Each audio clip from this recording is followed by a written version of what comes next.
Umineko stream. Let's go, let's go, let's go. Oh god, we're gonna do TSURUPETTAN. We're gonna have to, like, mute that too. Pet. TSURUPETTAN.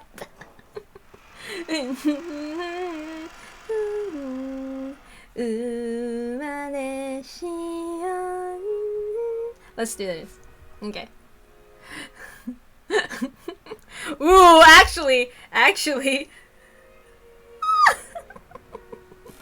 No, we don't got time for that. We don't have time to look up the lyrics for TSURUPETTAN. What? What do you mean separate rooms? So wait, you and George stayed in separate rooms on purpose? Yes, is it really so strange? Jessica's cheeks have been stuffed with a chocolate-coated Chinsuko biscuit that Shannon had brought as a present from Okinawa. It all came out flying at Shannon when Jessica cried out. Shannon, why did you even go to a trip to Okinawa? Were you even alone? You were even alone with George. Well, he says there was a huge aquarium in Okinawa and invited me to go, and I like fish and stuff. No, that's not the point! We're talking about a healthy guy and a girl going on an overnight trip, right? And you're saying there weren't even any hugs and kisses? And seriously, what's with the guy and girl staying in different rooms? As for kisses, no comment. But we did hug. George's chest was warm. That's not the point! Ah, jeez. Why do couples like this exist? Ah, jeez. I can't take it anymore. From Shannon's point of view, it was an incredibly happy trip for various reasons, but it looked like Jessica found their pace to be pretty irritating. For a while, Jessica chewed her present, complaining about romance and pretending to faint in agony on her bed.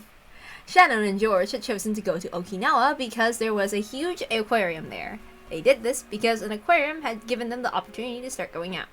Since their relationship had started in an aquarium, having their first overnight trip also to be in an aquarium must have held some commemorative value.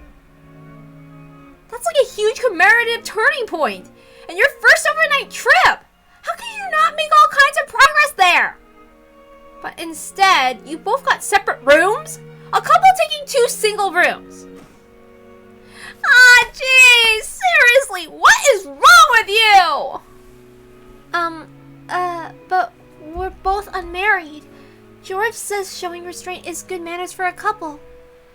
Like I said, the whole point of this overnight trip was so that you could overcome that stage, right? You should be way beyond just kissing and hugging by now. But, milady, I don't know what you mean by that. But George was a real gentleman with me until the end. That is, I mean, I also wondered if those things would happen, you know? But even though we are going out, I mean, it's not like we're married or anything. These things you seem to be expecting, should only be done after making a vow before God, and...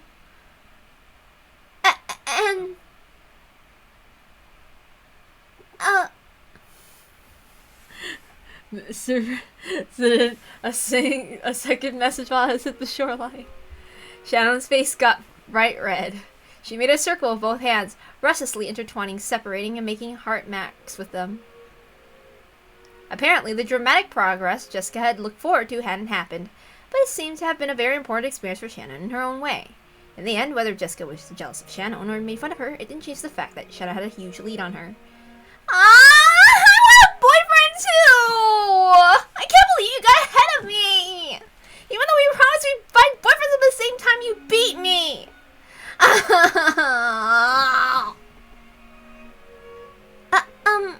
You're a wonderful person, milady, so I'm sure you'll find someone wonderful much quicker than me. Don't try to console me! Shannon, you traitor! Get out! Shut up!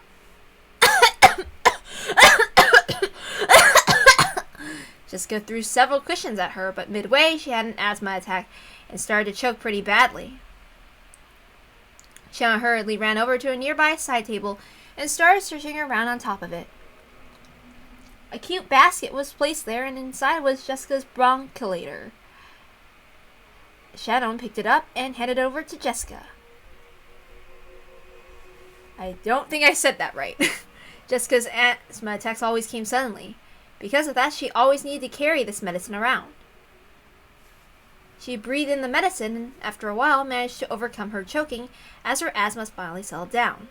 Shannon thought there was a good chance to leave and try to exit the room before bowing courteously. As she did, one more small cushion came flying and hit Shannon on the head. She noticed that Jessica was on the verge of crying, half of her face buried in her last and favorite cushion. That face was red and meek. Milady. Shannon, be honest with me. Is my hairdo and stuff weird? What are you saying? I think your hair is very beautiful. Then, are my eyes strange, or maybe my nose? Or is it the way I talk after all? Is that why I can't get a boyfriend? Of course not. Milady, you are wonderful enough as you are, and I think your charm will keep on increasing more and more from now on. But I'm the only one who can't find a boyfriend. Saku and Hina managed to get boyfriends, but only I can't. Is it because I don't have any charm after all?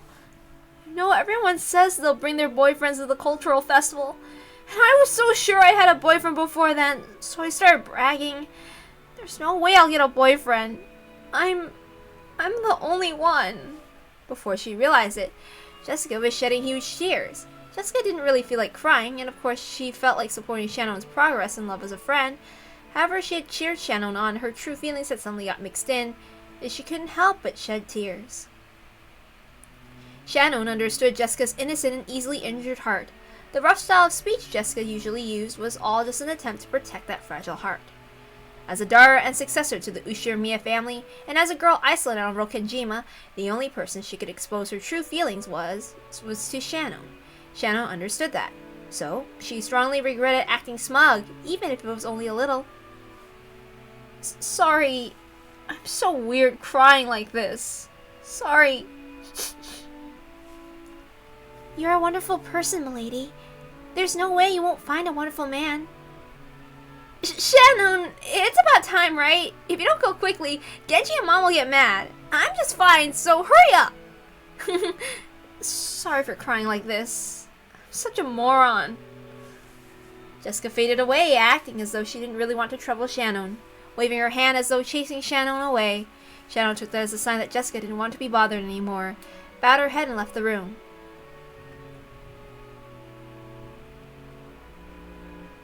When Shannon's footsteps disappeared into the distance, Jessica lay down on her bed, still hugging a cushion. Her expression was still a little meek, with tears in her eyes. For the first time in a long time, she had a very, very quiet and honest conversation with her heart. I also want to fall in love.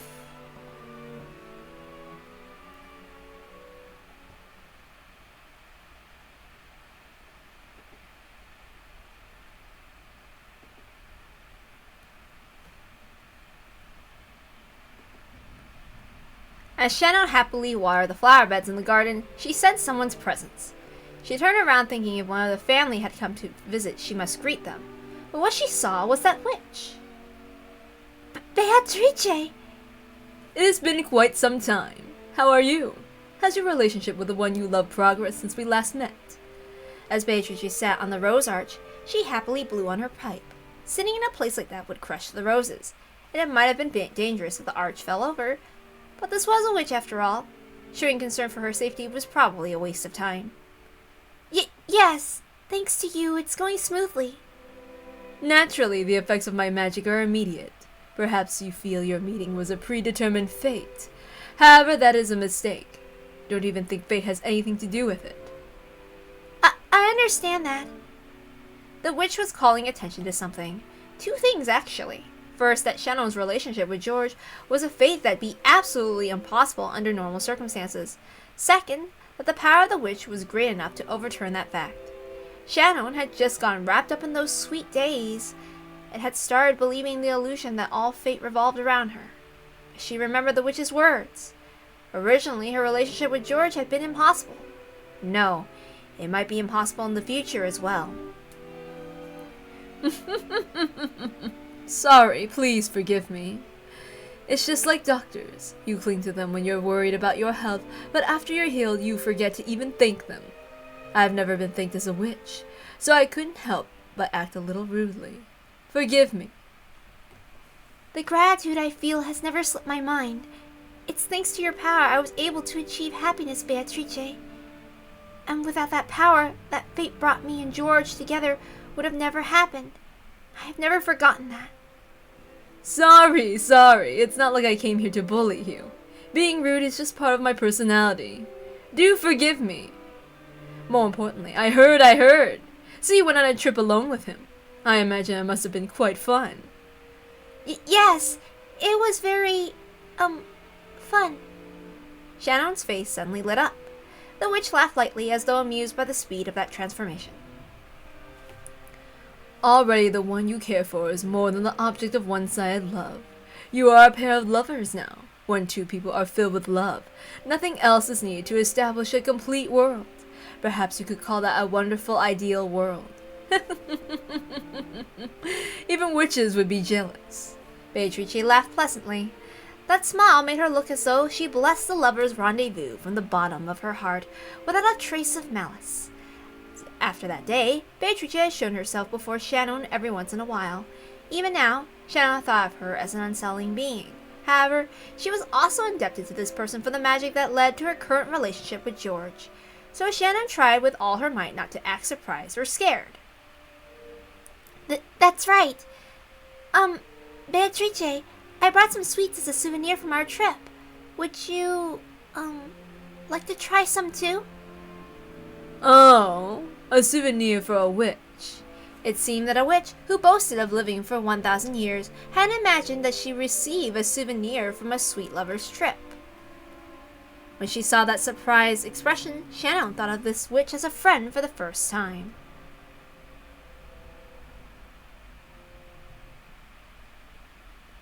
An Eastern cookie made from wheat flour and lard. To wrap that in Western chocolate is truly a blending of the Japanese and Western styles, the Silk Road of sweets. What? What's so funny? Nothing. My apologies. This witch, who surely held a terrifying power, was chomping down on sweets one after another, making a sound like a squirrel stuffing walnuts into its mouth. After a while, Shannon couldn't conceal her laughter. A good meal. I should serve you some dolce vita from Nero one of these days. Roses are the symbol of eternal love. I believe a rose dolce would be appropriate for you now. The witch was in a great mood, fully enjoying modern candy. I don't know how to pronounce those. Here. I truly am grateful. I believe you've done more than enough for me already, so I'm returning this. The thing Shannon had softly set on the table was a gold-colored butterfly brooch. There is no need to return it. If you continue holding that, your relationship should remain firm in perpetuity. Maybe it was the power of magic that brought us together, but I think that only the two of us working together can turn that into something that lasts forever. Love and roses are the same. Too much fertilizer causes the roots to rot. Some flowers cannot be raised without hard work. In that case, do as you wish. You may wear it or keep it in a box. That is my goodwill given to you. Having you return it to me won't please me at all. My apologies. That's not what I... No harm has been done. That brooch is already yours. If you treasure it, that proof of our friendship, it would indeed bring me some comfort. You may hold on to it and gain its benefits, or you may keep it in a box. If you wish, you may even give it to another who is worrying about love, or you could simply treasure it. Of course, it would pain my heart if you wasted it. According to Beatrice, she had appeared several times in the past, in response to a person's summons, to give them some tool imbued with magical power. However, when most people used that power to resolve their worries, they quickly grew unsettled by it, forgot their former gratitude, and threw away the tools that had been given with disgust. So it is quite rare for me to be thanked for my goodwill. In fact, this might even be the first time. The witch laughed heartily, but it looked like a sad laugh in Shannon's eyes. She herself had been like that in the past. No, maybe she was still like that now. Beatrice was definitely a witch, with a strange and terrifying power. Most people wouldn't want to stick around her if they could help it. Surely even those who had relied on that strange power sometimes felt fear rather than gratitude as a result. It must have deeply hurt the witch to have that happen over and over. Since that time she started thinking that way, Shannon had tried to stop being frightened of Beatrice. This was surely something that had tormented the witch for over 1,000 years. Maybe she really liked those sweets. Beatrice, who normally spoke abusively, praised the black tea that Shannon served her, and looked to be in remarkably high spirits. After doing that for a while, the witch and the servant grew animated in their discussion of the trip with George. The things Shannon actually knew about Beatrice were surprisingly few. First off, she was a ghost-like being who appeared in unexpected places at unexpected times. It seemed that not everyone could perceive that she was there. Apparently, everyone has something called a wavelength, and the ability to perceive which is varies greatly amongst different people. Only Shannon and Canon could interact with her enough to exchange words like this. There were a few people who could sense her presence, but most people couldn't even feel that much. From what Beatrice said, Kraus and his wife in particular had zero magical talent, and no matter how much she followed them around, they would never notice her. Once earlier, when Shannon messed up and Natsuhi got really mad at her, Beatrice had started playing around and hitting Natsuhi on the head with her pipe. I see. Natsuhi doesn't really notice a thing. But Shannon, watching that, had burst out laughing without thinking, and had gotten scolded even more. Then, what about the master? I hear he's been doing research in magic, so I'm sure he'll be able to notice you, Beatrice. Kinzo is the same. He also has a pitiful lack of magical talent. It's the blood. He has so little talent that I pity him. Well, I mean, Natsuhi does have headaches because of Beatrice, I think. I think. Who knows? Maybe she's off. I don't know. As soon as they started talking about Kinzo, it felt like the atmosphere around Beatrice changed. She'd spoken about Kraus and the rest's lack of magic talent, as though she looked down on them, but she spoke of Kinzo in a different way. Anyone connected to the Ushiramiya family would know that Kinzo's Legend of the Gold. Oh yeah, God, because Kraus is so incompetent. According to that, Kinzo was given the gold after summoning the witch Beatrice. In other words, she must have had some kind of relationship with Kinzo. That was because he succeeded despite not having even a scrap of talent. He kept studying by himself like mad and managed to become a magician. And that's something really incredible, right? Indeed! The witch who usually looked down on people was uncharacteristically offering her praise. While she lambasted him by saying he had no talent, she praised his efforts. Natsuhi, I have traded all our... Wait, hold on. Natsuhi, I have traded all our money for Pisscoin, the new currency that will change the world. Honestly, cryptocurrency. What the hell is a... Wait, hold on. What the hell is a Pisscoin, Kraus?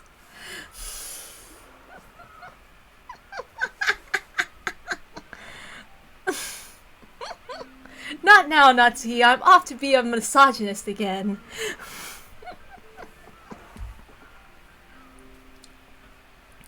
And then the master summoned Beatrice with the power of magic. Indeed. Well, I only answered the summons on a whim. After all, in this period where magic has long been denied, here was a man who has without a scrap of talent, yet so desperate to succeed. I thought I'd drop by and poke some fun at him, and that's when my luck ran out. Oh my god. Oh, I know somebody who has a bunch of old junk and refurbishes it, and it's like our house is practically like a warehouse. God. Oh my god, might as well have Kraus as a dad in that sense.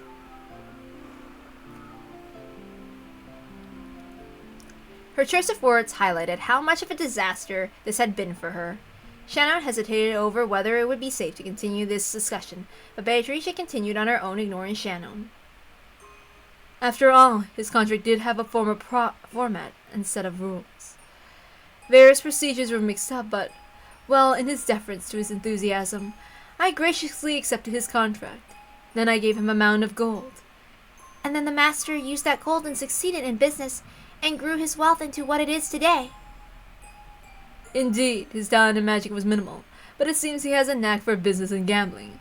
Or perhaps it was due to the bravery and madness that led him to risk everything on unreasonable bets. Madness sometimes acts as magical power. I see, if you look at it that way. Perhaps it isn't quite fair to say he was completely lacking in magical talent.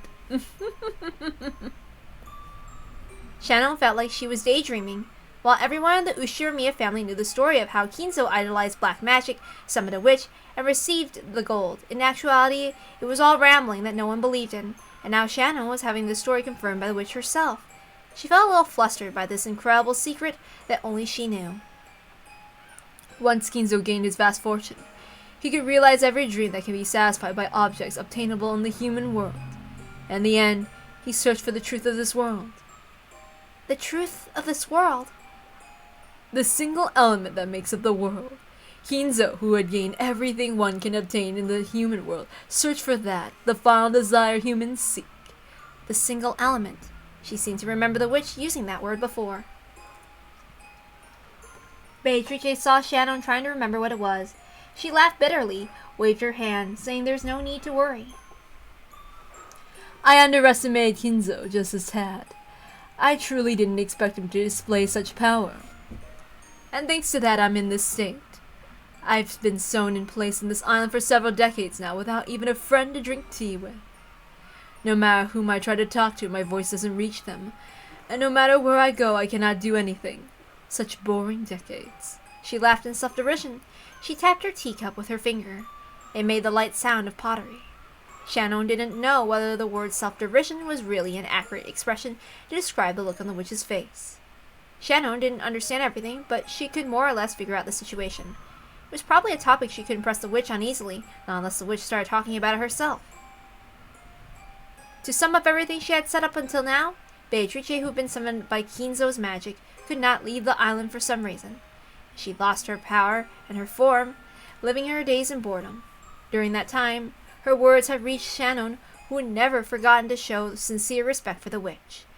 And Shannon had helped the witch gain her power, if only a little bit. As a result, it was not possible for the witch to drink tea with Shannon like this. Beatrice, what in the world was that mirror you told me to break? Oh, I forgot to mention. Oh my god, Beatrice Hanyu. Ah, that. Long ago, it seems various things happened on the islands around this area. Because of that, malignant forces gathered here and began to draw an evil distortion. It seems a traveling Eastern magician or something built a shrine for the repose of souls and seal them in here. That in itself has nothing to do with me, but unfortunately, that magical power rested on a different foundation than mine. It created a strong interference with my magic. It was extremely bothersome. Is that how it was? And I just assumed it existed only to seal you, Beatrice. Oh, yeah, I just heard about that. At first I thought it was just like this weird joke that was being passed on Twitter or something. I did not know that that was actually for real. I was not its target, but it was a divine mirror. As a result, my power was sealed away. To use food as an example, maybe it would go something like this. Let's say the Western food I ordered is being made in the kitchen. However, when they try to set the table, the area for the guests eating is the Japanese style with Japanese style dishes. So the kitchen is unable to serve a plate that would be out of place, and no matter how long I wait, my Western food won't arrive. Something like that. So you destroyed the Japanese style guest seating and returned to the area to a blank state for a time. Thanks to that, the meal I had ordered was finally delivered, and my power came back, you could say.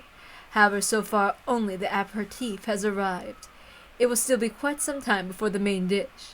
As I am now, I am even more fragile than a shoe store fairy. I don't know if I said aperitif as right.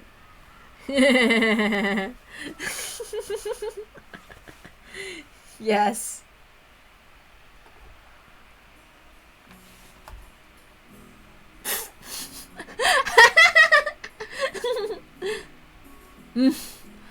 What's so amusing? Nothing. I just thought your metaphor was pretty funny. I never thought I would have used it as a story about food as a metaphor for magic. I thought it was a rather skillful comparison, but I certainly didn't expect it to be laughed at. I'm a bit offended. A slightly sulky expression rose to the witch's face. It wasn't a strange expression at all to be appearing on the face of some friends as they enjoyed their tea. Although I may not look it, I was known for doing extremely brutal things in the past. I've gotten soft. Now I can even have a foolish discussion while drinking tea with a human.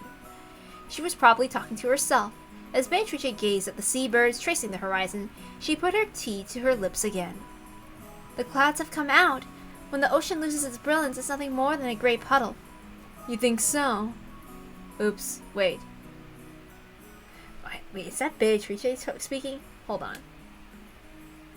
The clouds have come out. When the ocean loses its brilliance, it's nothing more than a gray puddle. You think so?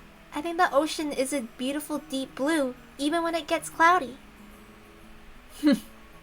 Maybe the witch noticed the deep meaning behind Shannon's words. She laughed lightly and set down her empty teacup. It seems those things buried in your eyes aren't black pebbles anymore. How is it? Do you see how it feels for furniture to be reborn as a human? Yes. I never knew the world was this kind. Since the start of her relationship with George, Shannon's face had grown brighter more often. Her smile had made everything go smoothly and had even changed her fortune. Shannon made less mistakes in her work than she had before, and the family members' opinions of her was slowly starting to change.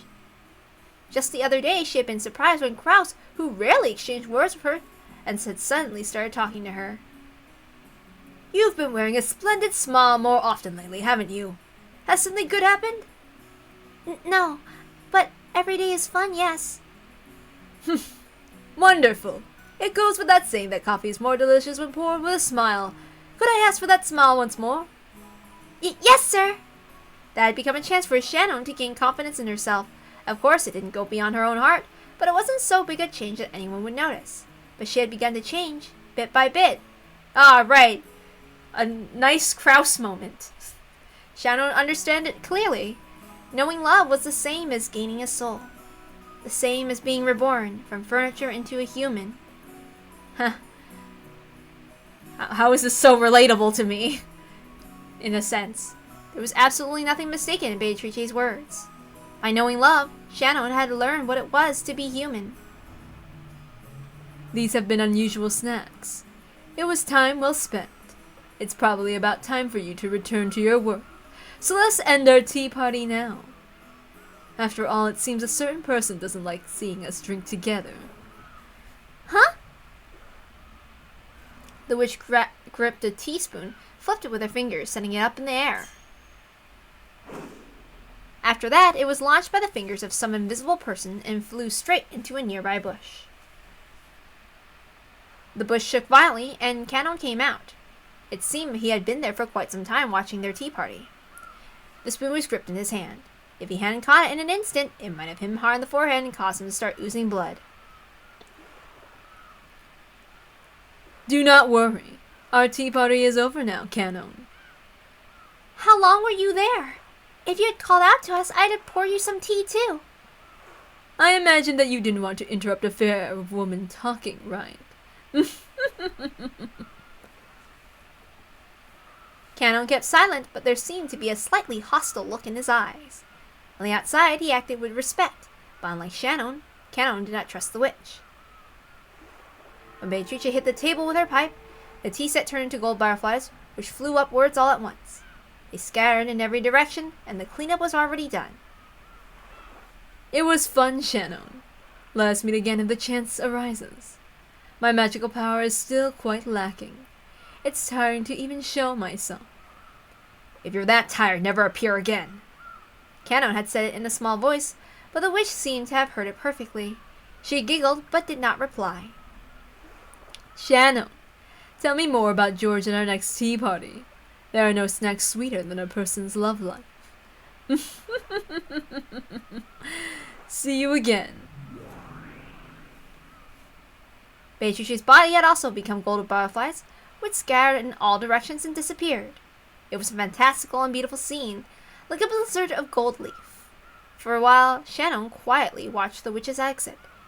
Canon approached her from behind and spoke in an expression that was drastically different from hers. "Nay-san, didn't I tell you to stay away from her?" Beatrice isn't that bad of a person. Yes, she might be a little shady, but... The fact that only we can see her is suspicious enough. That thing isn't human. Who knows what she might be planning? Canon, I think that's a little rude. There was a touch of sternness in Shannon's voice, which was unusual for her. To Canon, who knew her well, she must have sounded extremely stern. Canon, looking excessively surprised considering Shannon's tone, fell silent. It's true that Beatrice is different from humans. She has a terrifying power, so I think it's right for us to fear and respect her. Still, I think it's incredibly rude to despise her just because she isn't human. I understand what you're trying to say, Nei-san. You've changed ever since she gave you that brooch. It's like you're her prisoner. She brought you and George together, and now you're indebted to her. Don't say things like that. That thing isn't human. We don't know what she's thinking, so you mustn't trust her. And we aren't humans either. Nei-san. Canon's words grew more serious. Those words probably gouged at Shannon's heart. She bit her lower lip and hung her head. We are furniture. Even if we receive names and are treated as humans, that won't change the matter of her birth. You are no longer furniture. Those words Beatrice had given her, which made her happiest, flowed through Shannon's mind. I am not furniture. No, you are furniture. We are less than human. Nei-san, you're just pretending to have forgotten, pretending to be human. You know that as well as I do. I am not furniture. I'm human. No, you aren't. We've never possessed what it takes to love or be loved. Canon's criticism seems to have shifted away from Shannon's meeting with the witch. Shannon picked up on that quickly. I heard from Milady. Seriously, what were you thinking? I can't believe you'd go on a trip with George. You've forgotten your place as furniture. You've just been tempted by that witch, mistakenly believing that you've become human. Listen, Canon. It's true that we're furniture, lesser beings inferior to humans. But if it were possible to make up for what we lacked, wouldn't that be the same as becoming human? Such a thing could never happen. No, it could. If we can do that, we won't be furniture anymore. We can become human. Ridiculous. As if you could ever do such a thing. Canon spat out those words, but did so weakly and turned away. He was probably giving up. After all that suffering he'd undergone during those days he lived as furniture, his heart was firmly sealed. You can do it too, Canon. You can become a normal human. Stop it. That's a witch talking. Yes, Beatrice taught me. By obtaining the single element of this world, we can become human. Or rather, nobody's human if they don't have that. That's why people spend their entire lives trying to gain that single element. I don't understand what you're saying, Nei-san. I don't want to listen to ranting. Then I'll teach it in a way that even you can understand. Look, see what I'm pointing at? Shannon quietly pointed at the sea toward the horizon. Canon didn't understand what she meant and couldn't do anything except look between the horizon and Shannon's expression, which seemed to be posing a riddle. The sea. Canon, what color does the sea look to you? It was an extremely simple question. For a while, Canon tried to guess at the meaning behind it, but he couldn't think of anything, so he answered obediently. It's a hazy dark gray color. So what? Objectively speaking, the sea laid out beneath the cloudy sky could probably be best described by Canon's words. But Shannon closed her eyes and smiled. She shook her head slightly. It looks deep blue to me. Is that what you mean? Like how Japanese people use the word blue to refer to a green traffic light? Like owl. No, the sea is deep blue. If I understand and you don't, then that's the difference between us. Canon bit his lower lip and was silent for a while. I Don't understand. Canon, would you stick out your hand? Canon was taken aback, unable to understand what she was saying. She took his arm and opened the palm of his hand. Shadow softly set something there. It was that magic brooch, which she had received from Beatrice. A magic charm shaped like a gold butterfly that would bring love to fruition. This is hers? No, this is mine. So think of it as me and treat it with respect, okay? After being spoken to like that, he couldn't just throw it away. Canon didn't know what he should do. He stood there confused for a while. The brooch still stood on the palm of his hand.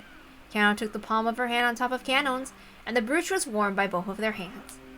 This charm holds true magical power. I'm sure it will teach you an important emotion, Canon. There's nothing to be learned from that person's magic. No, there is something. So wear it. If that's embarrassing, I hear it's okay if you just hide it in your pocket. Ridiculous. As if I let the magic of that person lead me astray. Even as he said that, Canon couldn't be cold-hearted towards something Shannon was urging him to take. In the end, Canon took it and agreed reluctantly, saying he'd prove that he wouldn't surrender to the witch's power. Shannon smiled and nodded back. I'm sure you'll be able to learn something important from it. And I'm sure you can become human. And when you do, I'm sure this ocean will look like a beautiful blue to you as well, Canon. Gray is gray, no matter how many times you look. That's wrong, Canon. It only looks like that because you have no... Huh? Because of the howling wind, he hadn't been able to catch the main point of what she just said. So Shannon said it once more. The single element of the world. She spoke once more of the world where it existed, where the sea was deep blue. I'm sure you'll be able to see a deep blue ocean too. After all, without love, it cannot be seen. The arc words of the series!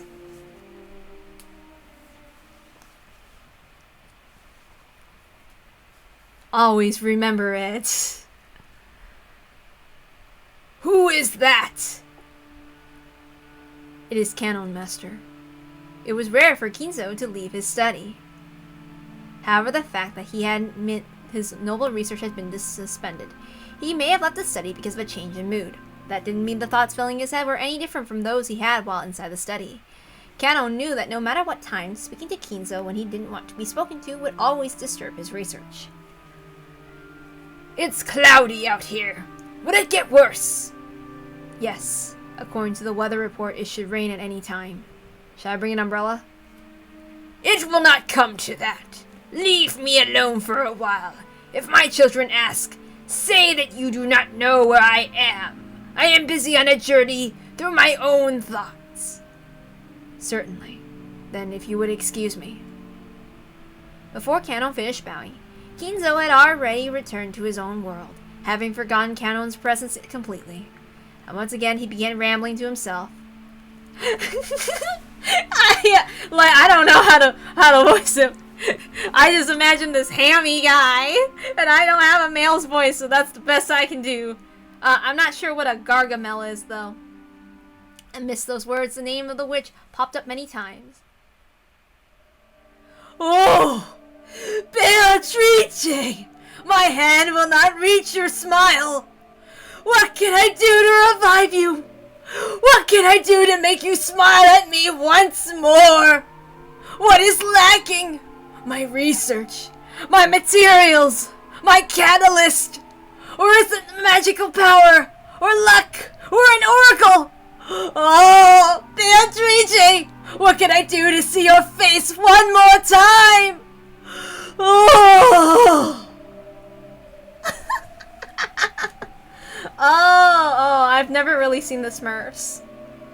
But it's okay, because to me Kinzo is a joke and I don't like him. Canon listened to his master's weeping voice with his back turned as he turned around just once. When he did, right behind his isolated old master was the shadow of a person who shouldn't have been there. It was the witch. At once thinking the witch must be plotting to do Kinzo some harm, Canon dashed back to Kinzo and tried to form a shield with his body. But when he saw the expression on the witch's face, that emotion of his vanished. After all, Beatrice's expression was sorrowful. Or maybe pitying. You fool, Kinzo. Can't you see me even though I'm here?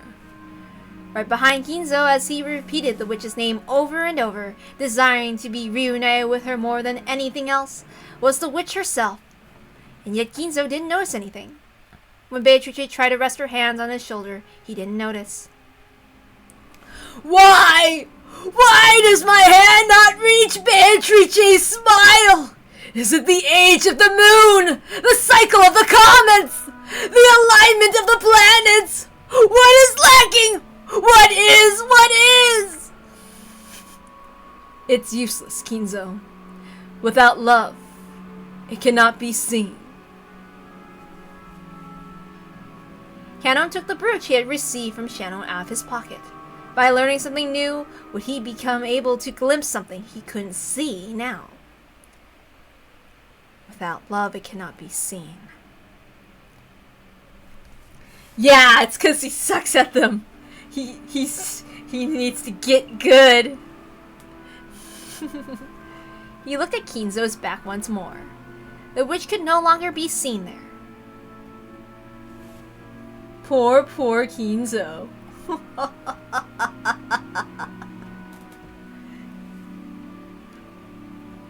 I want to see Beatrice not do anything with my family because I hate them all, even though I'm a terrible dad.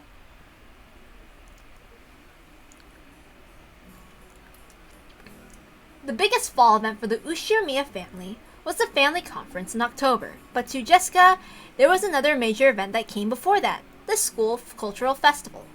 Jessica liked school. To her, it was a place where she could let out the stress she'd built up from a rigid lifestyle she was forced to lead at home.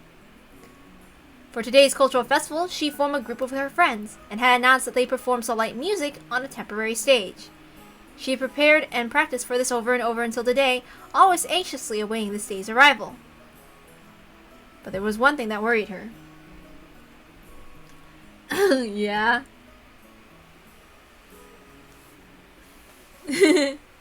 That's true. Kinzo doesn't care about anybody but Beatrice.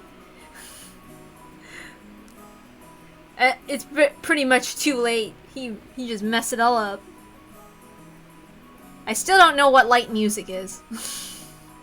She looked at the clock. There was still a little time, but she felt uneasy. Would that person really come? After taking a deep breath, her heart jumped with all her friends suddenly started speaking in shrill voices. No way! Hina's boyfriend's so awesome! Isn't he? Isn't he? Bean's boyfriend looks really smart! Is it true that guy's a glasses beast? No way, no way! My husband will be a pretty boy!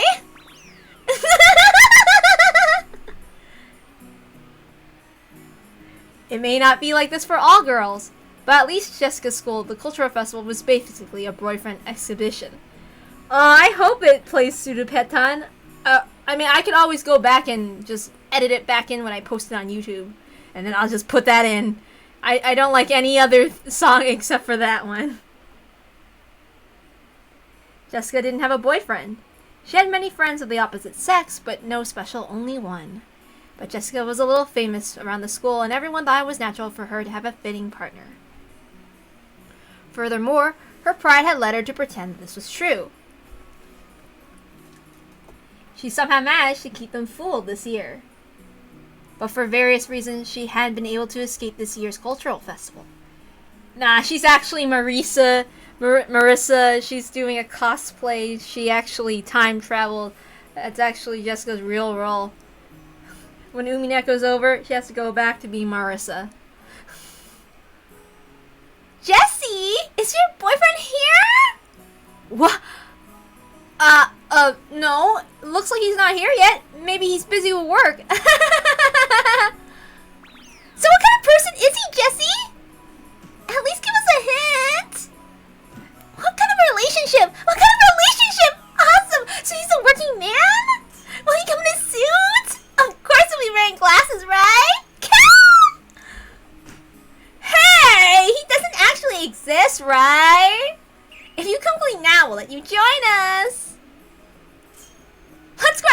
to this year's cultural festival! That's true! Jessica was actually the Miss Jessitress! No, he exists! I told you, he really exists! Jessica's bitter smile was covered with a cold sweat. It was starting to seem doubtful whether she had really deceived her sharp-witted friends.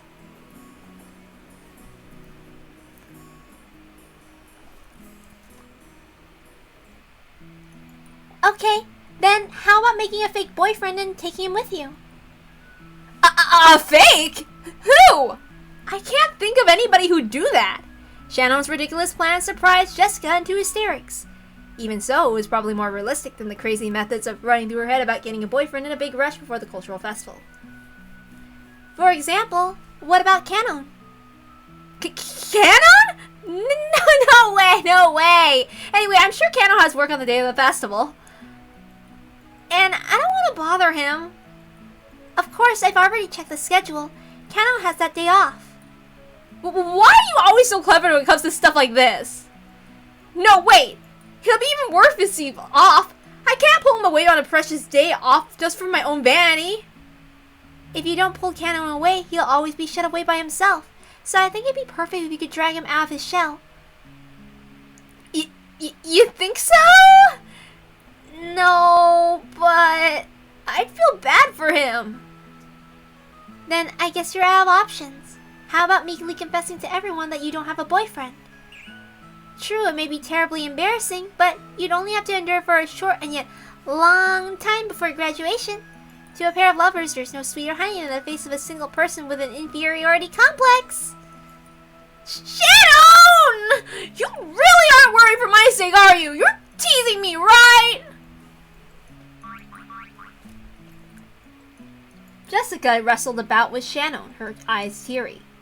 But Shannon was unfazed, laughing with her usual smile.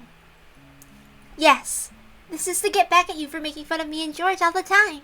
Listening to Shannon's comeback, the likes of which didn't happen even once a year, Jessica hugged her cushion and rolled around her bed, pretending to faint in agony. She couldn't stand Shannon's smile, which looked so triumphant. But right now, she was the only person Jessica could talk with. She could choke her to death with a cushion later. Is it really so bad, milady? It's a cultural festival, but it's also a chance for you to have fun with Canon. No, that may be true, but... No. Jessica buried her head in her favorite pillow to hide the fact her face had grown a bright red. She grumpily chewed the fingernail on her thumb. It was really an action to be appreciated. Shannon and Jessica were about of the same age, of the same sex, and friends. They were both right in the middle of puberty. They could never talk enough about love. That's why they could talk freely about these topics to each other. So Jessica, who had heard a lot about how Shannon and George's love was progressing, and Shannon had heard a lot about what type of Jessica liked, what kind of man might she be interested in? Judging by Jessica's reaction, it'd probably be rude for us to go into precisely what these things were. However, this story won't get anywhere if we just have Jessica rolling around forever, so let's dive in. Jessica had been thinking about Canon ever since he'd shown up. It was extremely rare for a young man to visit Rokkenjima, so maybe it was natural for Jessica, a girl in puberty, to develop an interest in Canon. But if anyone had said it, it would destroy their romantic ideals of a maiden's pure heart and love at first sight. Shannon had been with Canon a long time at the orphanage, so she'd known him since they started working. So Jessica had asked persistently about what his hobbies were, what his favorite food was, what type of girl he liked. Even to Shannon, it was clear that Jessica was infatuated with Canon. Come on! Isn't this a good chance to take Canon out on a date? But Canon might also have someone else he likes, so wouldn't he take it badly if I made him go with me just to show him off? People who aren't honest with themselves like you are. What was the word I learned from George? That's right, I think it was Sundora. Apparently they'll be all the rage in a decade or so. Wow, George is sure incredible. Managing to perceive future trends like that? Awesome. No, wait! Are you saying I'm living in the wrong decade? I give up!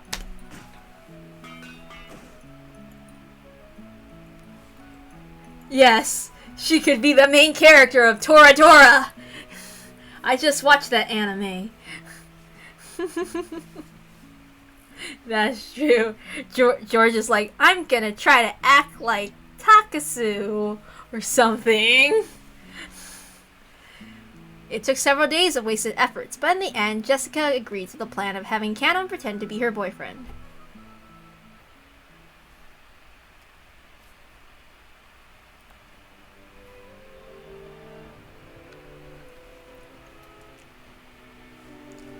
Yes, milady.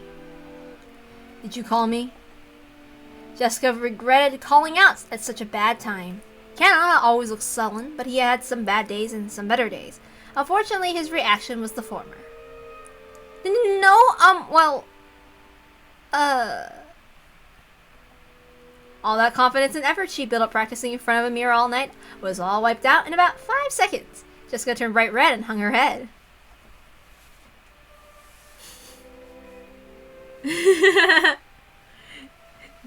George is like, yes, I don't know. Who knows? Perhaps so. When he saw that, Kanon sighed. Jessica thought that he was exasperated with her, but her face went pale. I heard from Shannon. This is about having me go with you to the school culture festival, right, milady? Huh? Nice one, Shannon! I mean...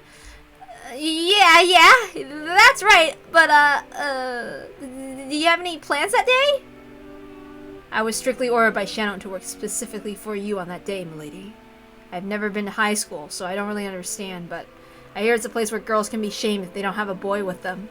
And I was given special orders to see that this daughter of the Ushiromiya family is in no way inferior to the common people. What? Shannon, I'll beat you to death later! Jessica kept yelling with a strange voice and a broken smile like a tea kettle filled with boiling water, as Kanon watched the seaside again. Oh, okay. Jessica's smile is giving me, like, Undine vibes. Like that Undertale character. The fishy lady. Kanon wasn't an idiot either. He fully understood what Jessica intended by inviting him. But to be honest, playing along with Jessica's love game seemed to be nothing more than an annoyance to him. However, Shannon had asked him over and over. He was deeply indebted to her, so he couldn't refuse. And that brooch was in his pocket. Could this strange turn of events have brought about the magic power residing in this brooch? Ridiculous. But he remembered what Shannon had said to him that day. Could Shannon see something he couldn't? I don't understand Shannon's feelings. We are furniture. As if we could ever become anything more.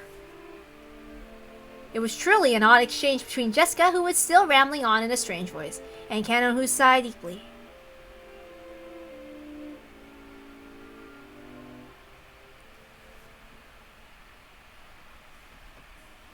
Jessie! Someone's here! Didn't you hear? Huh? Sorry, who is it? As all my friends gathered together, they were all looking this way with hard-to-describe expressions, whispering to each other in small voices that weren't small before. My attempt to play dumb felt pretty transparent even to me. Did I really just say sorry, who is it? Like I don't know who just showed up? It's useless, my mind's going blank. And I'm even starting to speak like Balor. No way, that's Jessie's boyfriend? He's such an edgelord! He's so cute! Wait, he's real? No way, seriously? Jessica, you traitor! He's incredible! He's younger? I never heard he was younger. Where's Jessie's boyfriend? She's really into little kids? What? Hey! Aren't you late? I didn't know where the entrance was.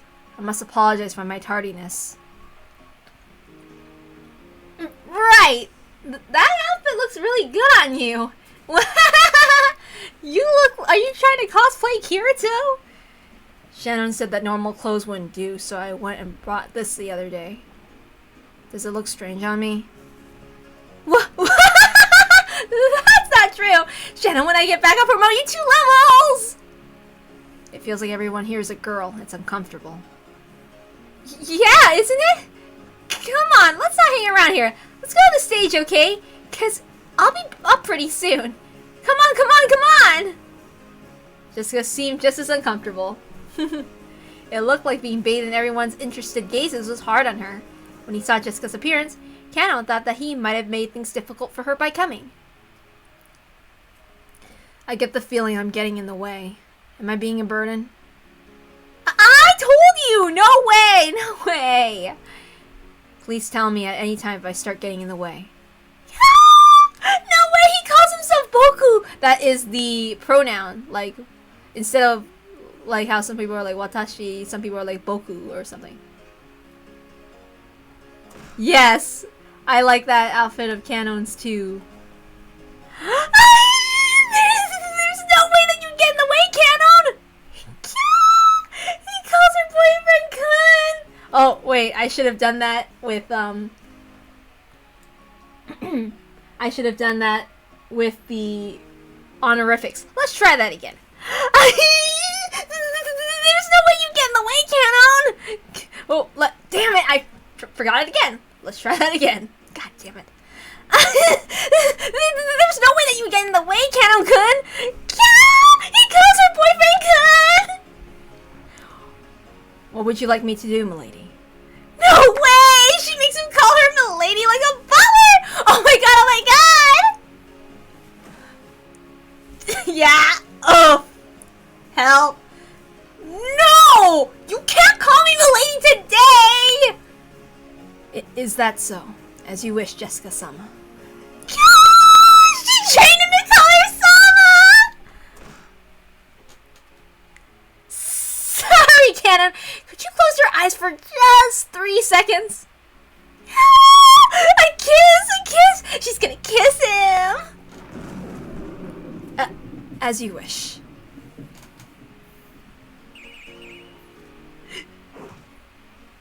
Bam!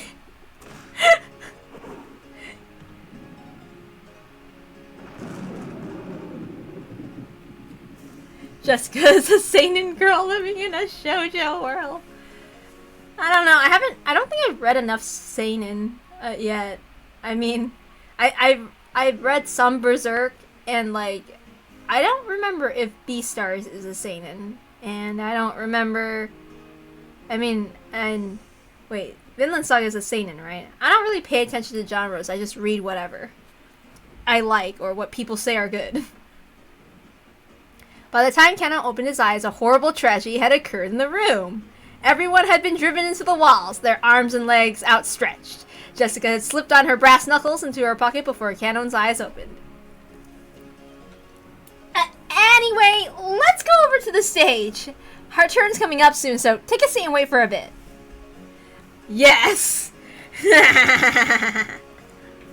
Because we've got to get ready. Go straight to the end here, and you'll see a temporary stage. You know where to go. Please wait here. She pushed Kanon's back, and he seemed to have trouble moving himself and chased him out. Even though Kanon was confused by Jessica's attitude and her panicky state, which he'd never seen before, he followed her instructions and headed in the direction that she had indicated. Yes! Jessica's brass knuckles. After seeing him off with an awkward smile, Jessica slammed the door shut and yelled loudly. There you go! You saw, right? You saw that! Are you happy now? Sucks for you!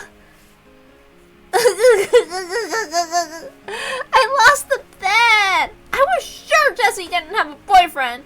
Are you sure that was her boyfriend? I bet she's just abusing one of her servants, right? Jessie's boyfriend's incredible! Shut up! Come on, let's get ready!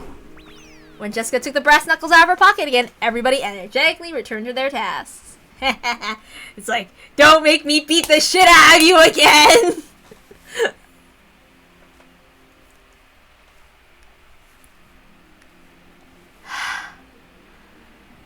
Cal went down to the corridor Jessica had shown him and ran to a temporary stage set up where the vending machine should have been. It was probably rented by the hour by some group or club. The ones singing were student groups, but the crowd was still incredibly excited. Disliking that clatter, he leaned against the wall in the darkness by himself. So this is what they call high school. It sure is noisy. That's what Kanon thought. Then he remembered Jessica just now acting in a way that he'd never seen before. Honestly, she was in such high spirits that alcohol might have been involved. To him, remaining composed and intellectual at all times was the highest virtue. In that sense, it was very hard for Kanon to get used to the atmosphere of the school cultural festival. He had a responsibility to report everything he saw and heard to the master, so he had to report about how he saw Jessica had acted without restraint earlier. At the very least, it was not fitting for the daughter of the Ushirimiya head family. Oh, come on, don't be such a stick in the mud. The Kraus. The master. Shit. The master, Kraus, and especially Natsuhi will probably be angry. If I am to report in a way that protects Milady, maybe I should blame it on inappropriate school friends? What was all that? So stupid. Yeah, I can't. Calm down, bro. Have some fun, bro. Canon thought back on how Jessica had acted earlier and sighed again. He could understand Natsuhi's headache a little now. Come to think of it, Natsuhi, as the president of the PTA, was supposed to go to an informal gathering after attending the ceremony in the gymnasium. She said she wouldn't be able to see Milady's performance, didn't she? That's probably for the best. Crowds certainly are unpleasant. What in the world is going on? He's like, good heavens. Honestly though, same. I don't like concerts. I don't like the idea of concerts, and I don't like crowds. I like to enjoy things quietly in a solo space, usually. Several female students kept glancing at me. It seems they're all whispering the same things Milady's school friends said, and it is truly unpleasant.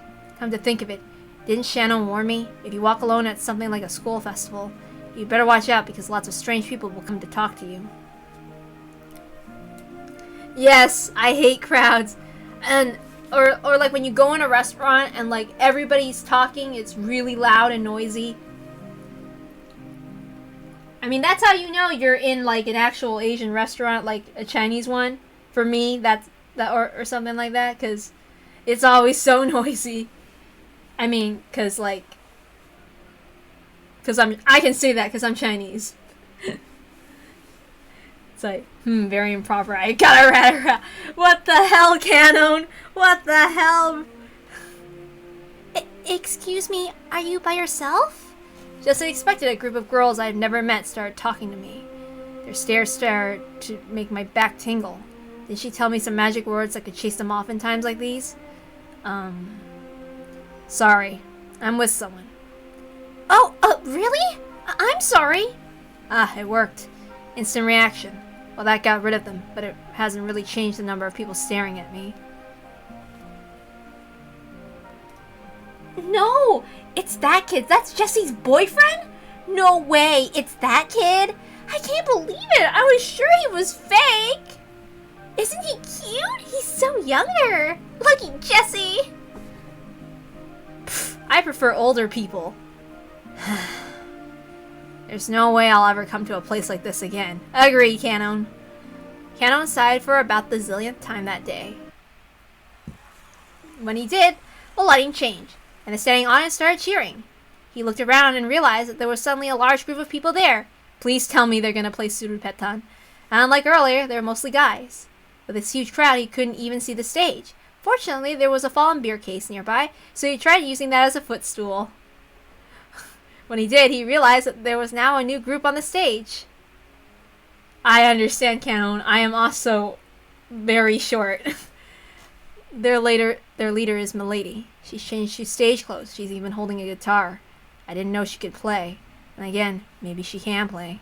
I've seen her practicing air guitar before. Natsuhi wouldn't approve of any hobbies outside of study. Maybe she was always practicing in secret. Come to think of it, she's been returning really late from school recently, hasn't she? Maybe she's been practicing at school far away from Natsuhi's prying eyes. It really is for the best that Natsuhi didn't come. If Milady were to get scolded by Natsuhi after putting so many hours of practice in, she'd probably be dejected. Jesse!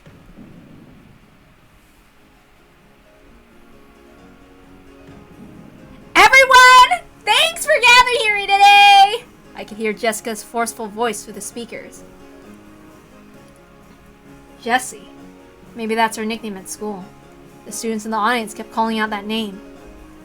I'm a little offended by that crude name. It's inappropriate for Milady. Jessica was in high spirits as they kept shouting Jessie. Everyone here was probably a fan. Her mic performance picked up on that and electrified them even more. It was almost like a music program on TV. At first he thought it was all silly, but that feeling had changed into appreciation. It was incredible in its own way. Kano had never listened to music of his own free will, but he often heard the kind of music the Ushiramiya family liked. Since it was almost all classical, Kano had naturally taken liking to that kind of music. So to Kano, the song Jessica sang was, how should you say it, extremely colorful. In any case, if Natsuhi heard it, she'd probably faint.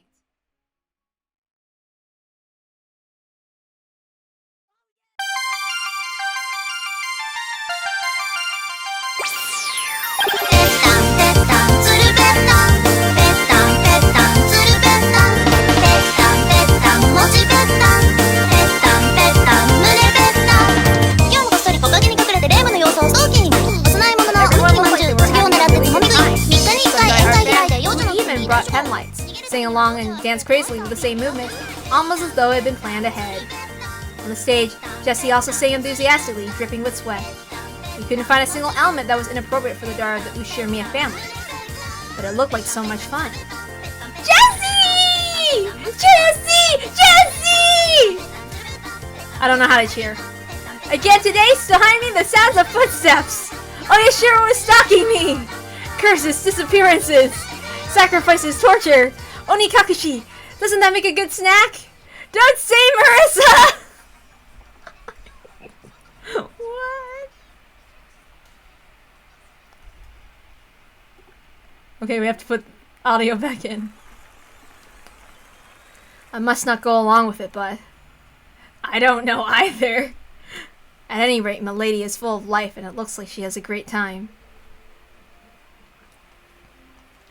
As I watched Milady enjoy herself, I thought, could this be Ushiramiya Jessica's true nature?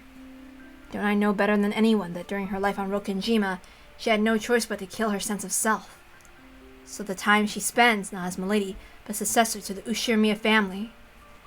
But as a single girl called Jessica, living life to the fullest must be very important to her. Yes! I worked with close to Milady, seeing her in all seasons, and thought I knew everything about her. That was all limited to one side of her, the Milady of Rokkenjima. We are furniture. We serve on Rokkenjima and end our lives on Rokkenjima, so I've come to think of Rokkenjima itself as our whole world. As though, like a tomatic theory, the ocean spilled off at the end of the world into an abyss.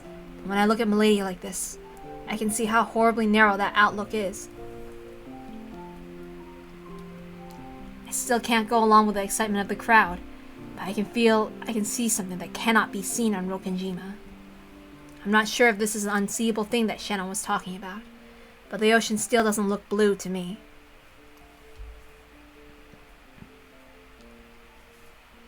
Yes, the Higurashis. I mean, I can kind of hear it in the lyrics.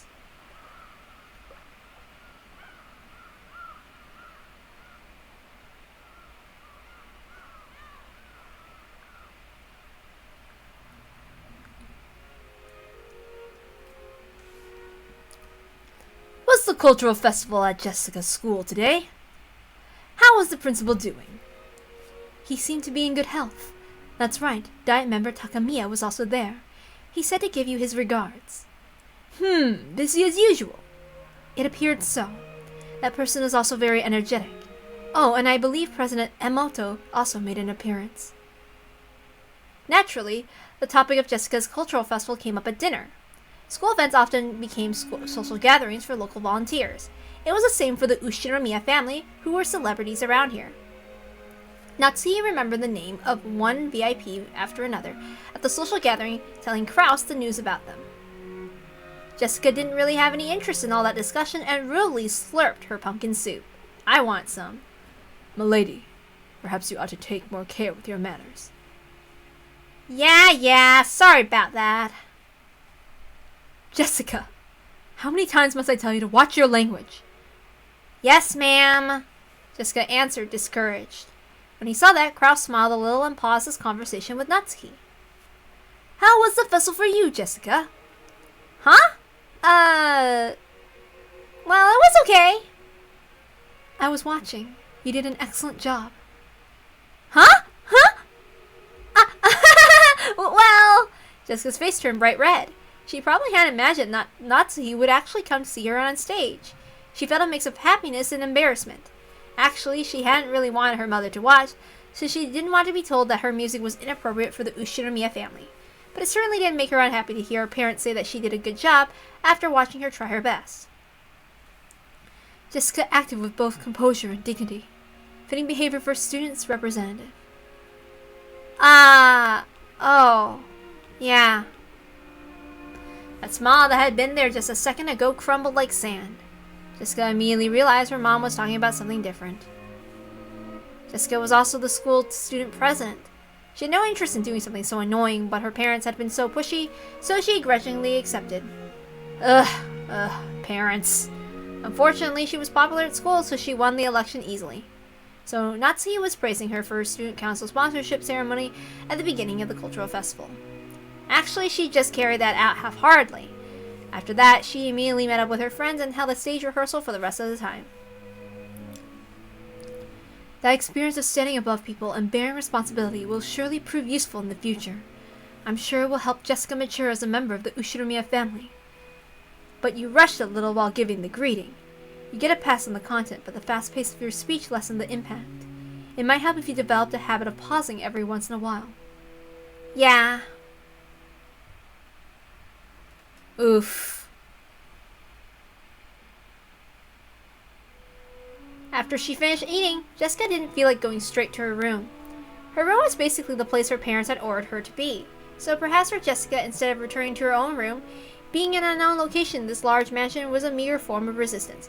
I hate being in my room too. I like being in big places, big open spaces. Jessica felt that even being in the mansion made it hard to breathe, so she went outside to the rose garden. Well, even if she did show up, I'm sure she would have said something about how it wasn't appropriate for the successor of the Ushinomiya family. So, isn't it better this way? Jessica laughed at what she was sulking over. She laughed at what kind of words she could have possibly been expecting. That was kind of dumb of me. In the end, I was just acting like an entitled brat. I'm a little exasperated with myself, and it makes me want to laugh. Milady. What? Canon! Don't scare me like that! Just as she was about to force a laugh, Canon suddenly started talking to her, and she choked. What's up? Got something to say?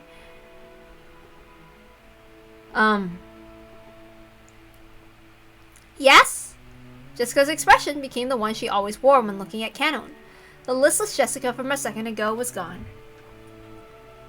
If he had still only known Jessica as the eventual successor to the Ushinomiya family, as he had until yesterday, he might have mistakenly thought that Jessica's mood had sprung back to normal. But that wasn't right.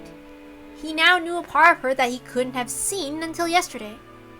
So he understood there was no way Jessica actually felt the way that she appeared. Oh, about today's cultural festival. Oh wait, oops, this is Jessica. My bad. Oh, about today's cultural festival? Well, thanks for coming with me so I could show off. You saved my butt out there.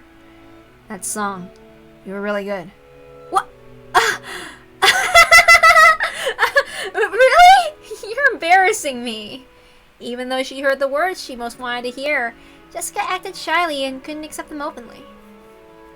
I cannot sing, and I don't know how to play any instruments other than the harmonica and recorder, which I learned in elementary school, so I simply assumed that you were the same lady. At this time, Canon had never felt as though he'd been looking down on Jessica in this way, but all the people he'd been playing special instruments were on the other side of the bronze tubes in the TV. At the very least, he'd been under the impression that it'd be impossible for Jessica. I am furniture, so I didn't believe there was any need to sing or play instruments. But I'm not sure anymore. Seriously, Canon? Enough with that I am furniture business. That's like a proper attitude you servants are supposed to have, right? Servants are supposed to be like living furniture. Genji says it a lot. It isn't just a proper attitude. Because we really are furniture.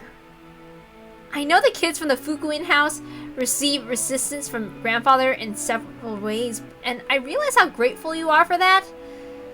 But it's a bit cruel for you to have to call yourself furniture just because of that. We're all human, aren't we? I'm actually a Fugu. Just kidding.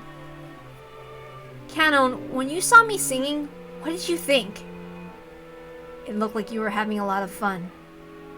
I don't think that's true. Huh? You didn't think it just looked fun. You were envious, weren't you? That's not. Kano had probably not noticed that emotion in himself. Most likely, Kano had saw something he'd never seen before, learning about for the first time, and felt envious. And to trick himself out of that emotion, he called himself furniture over and over. I know I'm the successor to the Ushiramiya family or whatever, and well, I'm sure there are a lot of annoying stuff to do from now on. As far as that goes, I can't do anything but give up, but since I was born under an unlucky star. Probably just like you, I had to live at the Fukuin house. I don't have a choice either. I couldn't choose the stars under which I was born. That may be true. But there's one place where you and I are completely different. Oh wait, oops, this is Jessica's line. I messed up again. God, help. But there's one place where you and I are completely different. Know what it is? I am furniture, and Milady is not. He was about to say that, but he stopped. I do not know. Canon, you decided that your fate determines everything about you, and you gave up. But I can't accept this kind of fate, so I do the best I can. So while there's still the rigid and cornered me that's gotta stay as the daughter of the Ushiramiya family, I've created another me that can do what I like to the fullest. Another you. Yeah, Canon, you've been instructed to say, because I am furniture. I'm sure you've gone through a lot of tough times just because of that. I think that's really unfortunate. But that idea your entire life will be decided by that alone just seems sad to me. You know, it's always possible for people to create another self inside of them, a self that they can truly grow to like. I'm not talking about escaping from reality, okay? When I'm that other self, I can really feel like I'm living a great life. So no matter how constrained and boring everyday life gets to be, I can always live on without suffocating.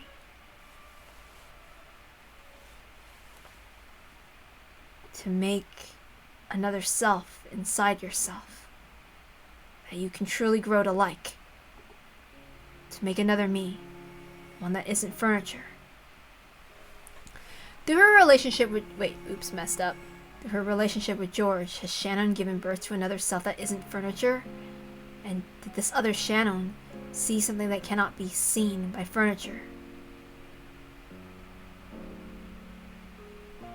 That's right. Well, I don't know anything about your private life, Canon, but I can sort of guess. Your private life probably doesn't exist at all. Am I right?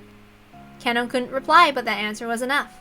He had no concept of a private life, so Canon would always be Canon. So furniture would always be furniture. Canon isn't your real name, right? In the Fukuin house, new graduates would be given new families and a new life, so they were also given a new name. In his case, that was Canon. Certainly, this name of mine may be a temporary thing. Before he had thought himself as Canon and no one else, but he remembered there definitely had been another self that wasn't Canon. But that was far, far away, beyond the distant fog of oblivion.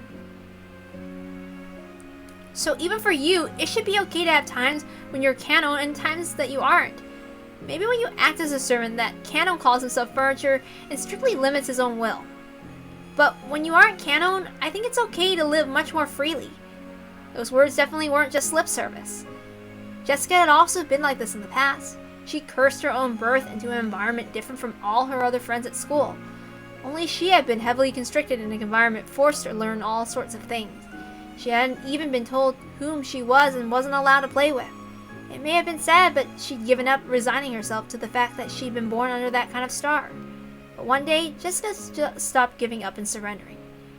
Stuff like Ushiramiya family customs and pressure didn't matter. She created a real Jessica inside herself. One who could do what she really wanted to do. You know, I go by the name Jessie at school. When I'm Jessie, I live my life honestly and to the fullest. And because of that, I can do my best when I'm Jessica, too. Would it really be so bad if you could also have times when you're Canon and times when you're, your real name? When you aren't Canon, had you tried becoming another self that you can like? A time when I am not Canon. He once thought of his real name as being completely meaningless. Because of that, he had thought Canon summed up everything about him. And now Jessica was telling him to create something new, another self that wasn't Canon. Canon, if you don't mind, tell me, what's your real name? He was silent for quite some time. Maybe Canon's real name had risen to the tip of his tongue. After hesitating for a long time over whether he should say it, in the end, he swallowed it back down. I forgot. My name doesn't matter anymore. Those words contained a faint rejection. No matter what kind of real name I had, the only truth now is that I am Canon. The past has nothing to do with anything. The materials which furniture is made, be it a trunk of a tree or otherwise, are meaningless in the end. I told you to stop that! You aren't furniture, you're human, right? I'm not human! Canon clearly voiced his refusal. It was with a rage that he normally didn't show. Jessica couldn't say anything back and was struck silent. You are human, milady, so you're free to live any way you please, and any kind of future is possible for you. It's almost like you have wings and can dance through the sky like a bird. But I am not like that. Even if I looked like a bird, I'd be nothing more than a domestic duck. Even though they have wings, they cannot fly. To speak of me of that dream in the sky despite that, it's just too cruel. Furniture and ducks? What the hell is all this? No. Jessica had unconsciously gone along with Canon's forceful manner of speaking, but she realized she couldn't fire back and swallowed her words. I don't know anything about you. I don't even know your upbringing, and I don't know the hardships you've been through. So I can't even imagine why you started calling yourself furniture. But know this, you aren't furniture or a duck. You're a real human. If you want to say Canon's furniture when he's working as a servant, that's fine. But in that case, don't you think you can create a self for when you aren't furniture, for when you're human? Only a human like Milady can embrace that possibility. I am not like that.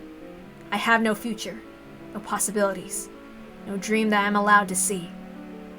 So, Milady, please don't say any more cruel things. Why? Why do you say stuff like that? Because it seems that you're mistaken that I'm human, the same as you, Milady. We are different sorts of beings. I just wanted to make that clear. I heard from Shannon something about Milady liking me. Huh? What? No! I look almost identical to a human. So, like Shannon, I could probably delude myself into thinking I'm human and pretend to love for a time. But then, I would surely be fooling myself. No. I would be fooling you too, Milady. Shannon and George will definitely fall apart. Even though Shannon herself probably realizes that day will come, she's taking part in such a stupid... There's nothing stupid about it! Sure, George is a wonderful person, and he's gotta match up to his parents' expectations. I'm sure when it comes to marriage, Aunt Ava will interfere in several various ways, and I think their future prospects will look like they'll be full of trouble, okay? But you know what? George isn't the kind of guy who will surrender to that shit. Shannon's no Juliet, and he'll definitely bring her happiness. People cannot engage in romance with furniture. What I'm trying to say is that even if you can love furniture, I cannot love you, Milady.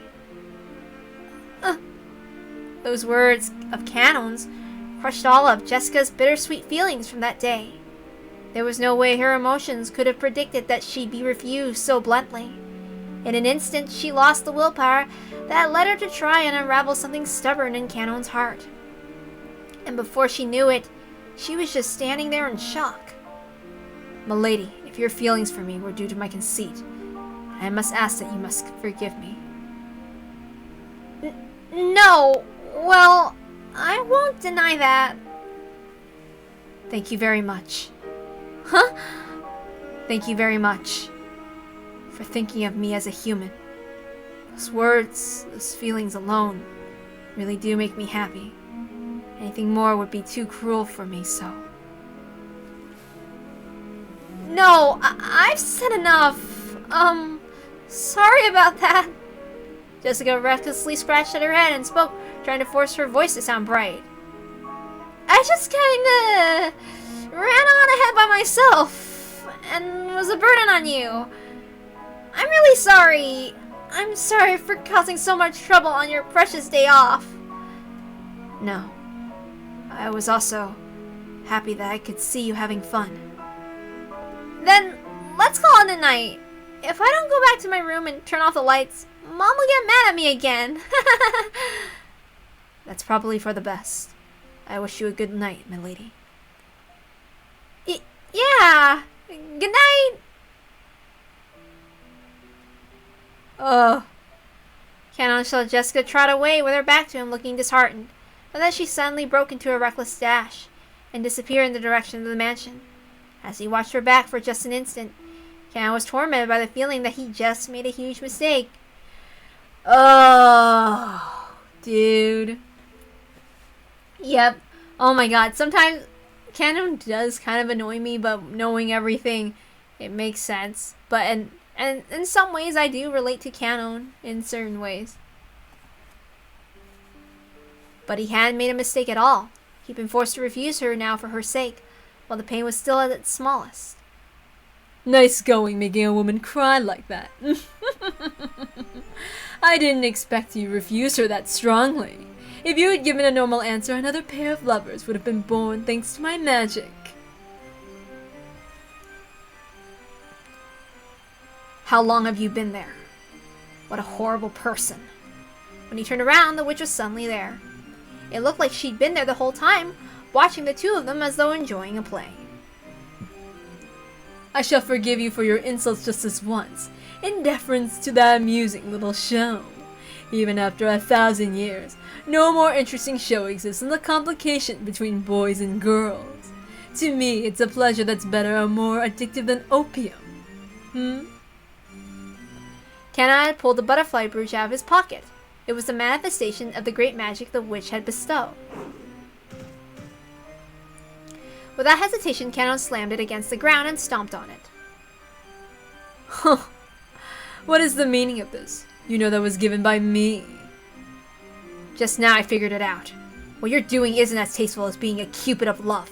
You're just a demon who enjoys showing love to those who could never be together, deceiving them. You are free to think that. Most humans I lend my power to say the same thing. Don't play dumb! You didn't lend Shannon your power because you felt sorry for her. You found a weak point in Shannon's heart as she chest burnt with love, and you made her break the mirror that sealed you. What's more, you guessed how this would all end, and now you're toying with her. Am I wrong?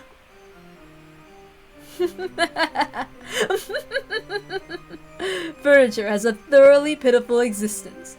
So you have no dreams, no future, and even no love. Good, good. There is nothing better than knowing your place.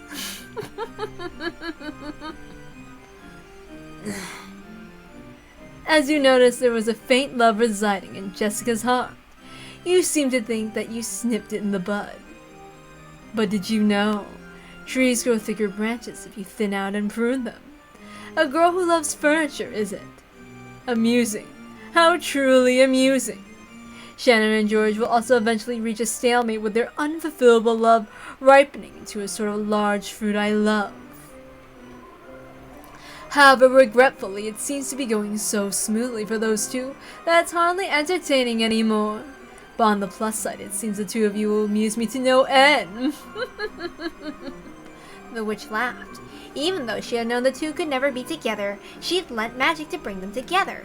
However, they couldn't escape the fate that prevented them from ever truly being joined. The witch knew that. Even if they were joined, Shannon and George, Canon and Jessica would eventually break up. They would wander through the endless desert in this hell of love, tormented by an eternal thirst. What did you think I'd lend you my power and ask for nothing in exchange? I'll gladly assist a pair in love, and in exchange I'll enjoy watching the cruel fate they'll eventually meet. I have never come across a better show, not over the course of 1,000 years. Just look at Kinzo.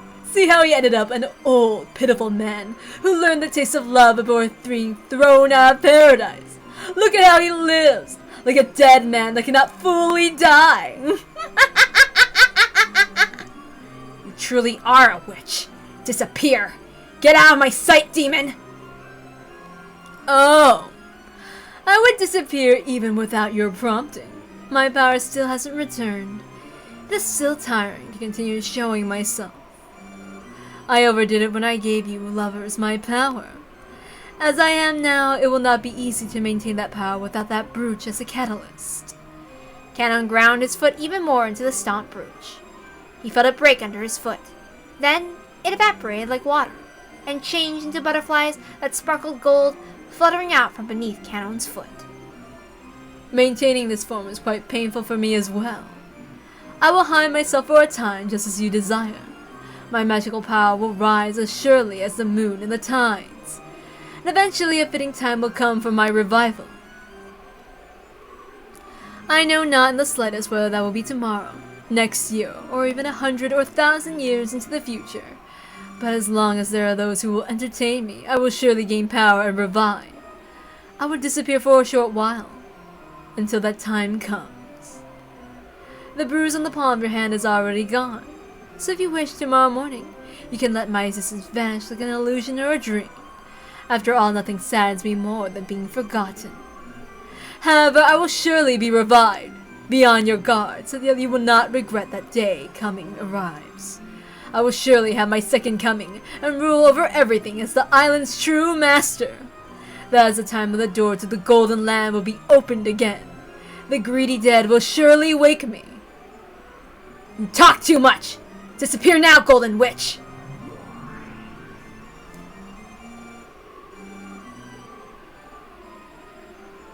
The witch became a cloud of gold butterflies and scared away, leaving behind a scornful laugh. The whole area sparkled like a gold blizzard in a snow glow. It was a fleeting, fantastical scene that disappeared in a heartbeat.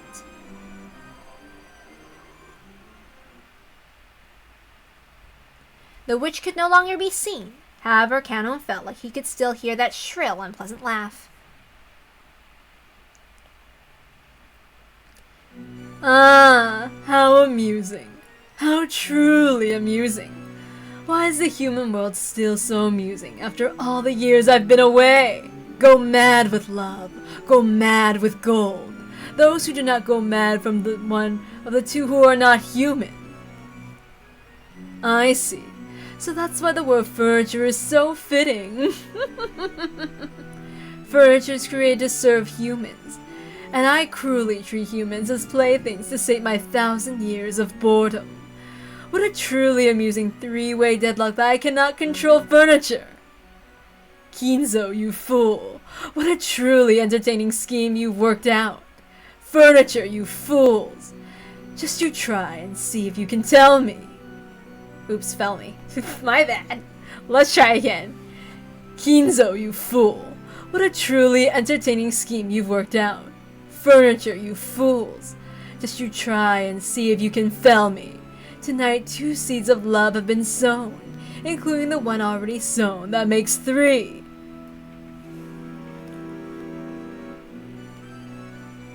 Beatrice!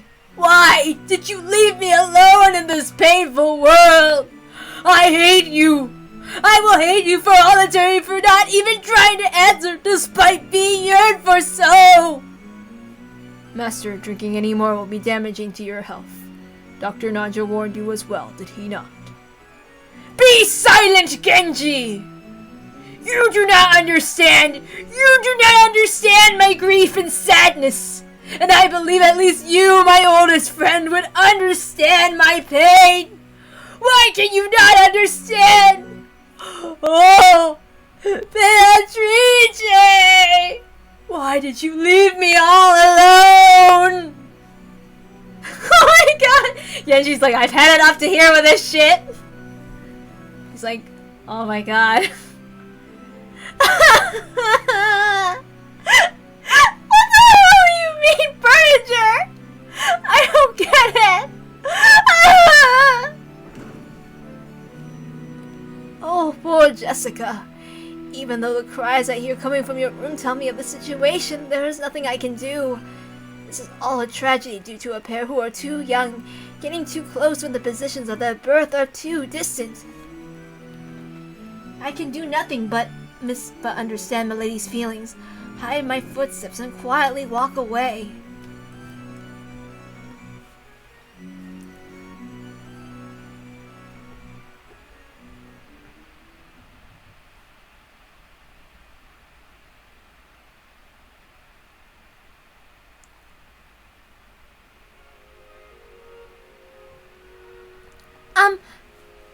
What?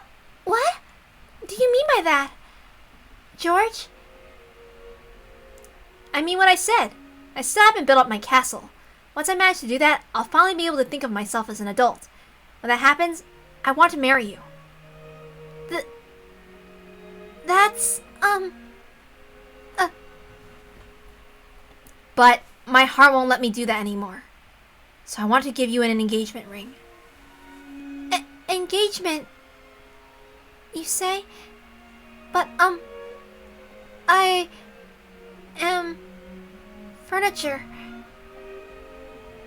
Oh, right, that. Well then, furniture has to listen to what people say, right?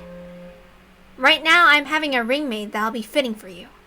I think it'll be ready in time for me to bring it to the upcoming family conference. I'll give it to you then, so please, I want you to let me hear your answer. If you accept, then I'll proclaim our engagement right here, in front of all the relatives, including grandfather. George. I'm sure some people won't approve of our relationship. But there's no need to look at their faces, because you only have to fill your eyes with me. I will definitely bring you happiness. That's the one thing I promise you with certainty.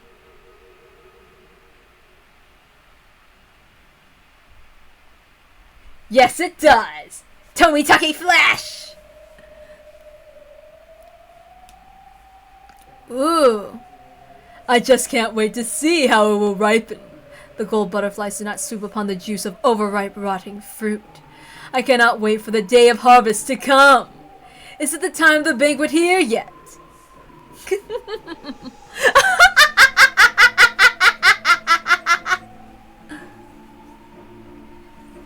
He'll have moves later. I know it's like a meme thing.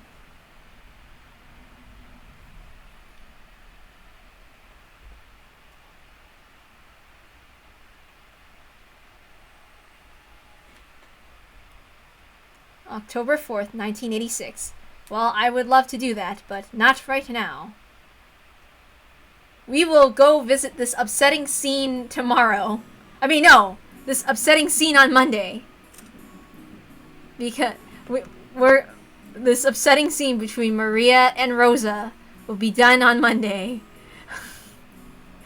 Not today. No. Plus, Kinzo blew out my voice. So I can't. Okay. Anybody else? No.